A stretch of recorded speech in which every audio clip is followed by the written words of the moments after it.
ये कहानी है प्रिंस की।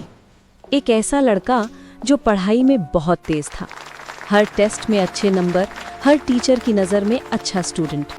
लेकिन उसकी जिंदगी में एक खालीपन था, एक ऐसी कमी जिसे वो खुद भी समझ नहीं पाता था। वो कमी थी दोस्ती की।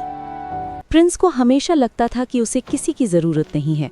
वो सोचता था, मैं अकेले ही सब कुछ कर सकता हूँ।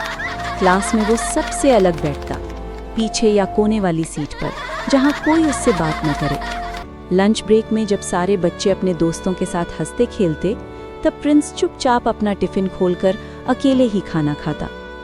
कभी कभी वो बाकी बच्चों को देखता जो एक दूसरे के साथ मजाक करते थे, हंसते थे, बातें करते थे, लेकिन फिर वो खुद ही नज़र हटा लेता, जैसे उसने खुद से वादा किया हो कि उसे किसी की ज़रूरत नहीं है। दिन ऐसे ही बीतते गए, हर दिन वही रूटीन, वही अकेलापन, और प्रिंस को इसकी आदत सी हो गई थी। लेकिन जिंदगी कब क्या मोड़ ले ये कोई नहीं जानता। एक दिन सुबह सब कुछ बिल्कुल सामान्य था। क्लास चल रही थी, टीचर ब्लैक बोर्ड पर पढ़ा रहे थे, बच्चे अपनी अपनी कॉपियों में लिख रहे थे। प्रिंस भी अपनी किताब में ध्यान लगाए बैठा था। लेकिन अचानक उसे थोड़ा अजीब सा महसूस होने लगा। उसका सिर भारी होने लगा, जैसे किसी ने उस पर बोझ रख दिया हो। उसने सोचा शायद ठीक हो जाएगा, लेकिन कुछ ही पलों में उसकी हालत और ख़राब होने लगी। आंखों के सामने सब कुछ धुंधला होने लगा। क्लास की आवाज़ें दूर दूर से आने लगीं। उसने अपना सिर पकड़ लिया और धीरे धीरे अपनी सीट पर झुक गया। अब वो पूरी तरह ठीक महसूस नहीं कर रहा था। क्लास के कुछ बच्चों ने उसे देखा। वे आपस में कुछ फुसफुसाने लगे, लेकिन कोई भी आगे बढ़कर उसकी मदद करने नहीं आया, क्योंकि प्रिंस ने कभी किसी से दोस्ती ही नहीं की थी। कोई उसे सही से जानता ही नहीं था। उसी समय एक लड़का अचानक अपनी सीट से उठा। उसका नाम था अमित। अमित ने जैसे ही प्रिंस को उस हालत में देखा, वो तुरंत उसके पास आया। उसके चेहरे पर चिंता साफ दिखाई दे रही थी। उसने धीरे से प्रिंस के कंधे पर हाथ रखा और उसे संभालने की कोशिश की। अरे, तुम ठीक हो? उसने पूछा।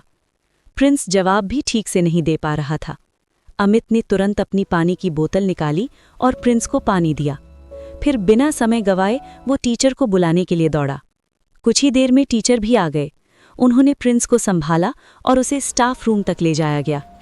उस दिन अगर अमित वहां नहीं होता तो शायद प्रिंस और ज्यादा परेशानी में पड़ सकता था। अगले दिन प्रिंस थोड़ा बेहतर महसूस कर रहा था। वो फिर से स्कूल आया, लेकिन इस बार उसके मन में कुछ अलग था। वो सीधे अमित के पास गया। थोड़ा झिझकते हुए धीरे से बोला, कल तुमने मेरी मदद क्यों की? हम तो दोस्त भी नहीं हैं। अमित ने प्रिंस की तरफ देखा और हल्के से मुस्कुराया। उसकी मुस्कान में कोई दिखावा नहीं था, बस सच्चाई थी। वो बोला, दोस्ती करने के लिए पहले से जान पहचान होना जरूरी नहीं होता, बस दिल अच्छा होना चाहिए। ये सुनकर प्रिंस कुछ पल के लिए चुप हो गया। उसने कभी इस तरह से सोचा ही नहीं था। उस दिन पहली बार प्रिंस को महसूस हुआ कि शायद वो अब तक गलत सोच रहा था।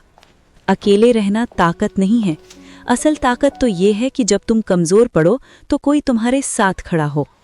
धीरे धीरे प्रिंस ने खुद को बदलना शुरू किया। उसने लोगों से बात करना शुरू किया, छोटी छोटी बातें, छोटे छोटे कदम, और देखते ही देखते उसकी ज़िंदगी बदलने लगी। अब वो क्लास में अकेला नहीं बैठता था, लंच भी अब वो अकेले नहीं करता था। अब उसके साथ अमित था और कुछ और दोस्त भी। अब उसकी ज़िंदगी में सिर्फ पढ़ाई नहीं थी, बल्कि हंसी भी थी, मस्ती भी थी, और सबसे ज़रूरी साथ था। और तब प्रिंस को समझ आया कि दोस्त सिर्फ टाइम पास के लिए नहीं होते। दोस्त वो होते हैं जो उस वक्त तुम्हारे साथ खड़े होते हैं जब पूरी दुनिया दूर खड़ी हो, जो बिना किसी वजह के तुम्हारी मदद करते हैं, तुम्हें संभालते हैं। इसलिए जिंदगी में दोस्त होना बहुत ज़रूरी है, क्योंकि वही लोग होते हैं जो हमारी जिंदगी को सच में पूरा बनाते हैं।